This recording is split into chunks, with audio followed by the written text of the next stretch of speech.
Good evening. I'm Callahan Marshall. Kristen is on location for Go the Distance. The Norwich man who pleaded guilty to hindering prosecution to the murder of an 11-year-old girl was sentenced today. James Brower pleaded guilty to a felony count of first-degree hindering prosecution in connection to the death of Jacqueline O'Connor.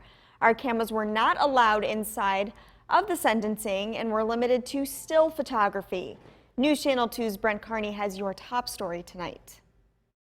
Today, James Brower was sentenced to 1.5 to 4.5 years in prison after pleading guilty to hindering prosecution. He took a plea against my advice. Even when we took a plea back in April, it was against my consent, albeit I did advise him on how to enter a plea of that nature, and that was on the record at that time as well.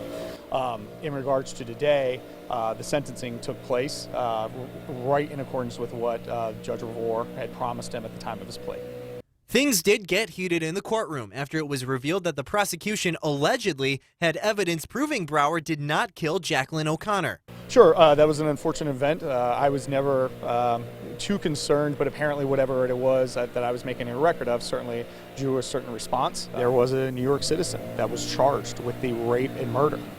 Accusatory instruments were filed, indictments were filed, evidence was presented to the grand jury that led them to believe that there was evidence that James Brower raped and killed her. After hearing this information, James Brower's brother believes that James should never have taken the plea deal offered to him. I don't believe that he should have taken the plea deal based on all the evidence and everything that we have and that I've seen, and I've been with this since day one, and I just don't think that he should have taken the deal. James Brower was escorted out of the Shenango County Courthouse where he will begin his sentence.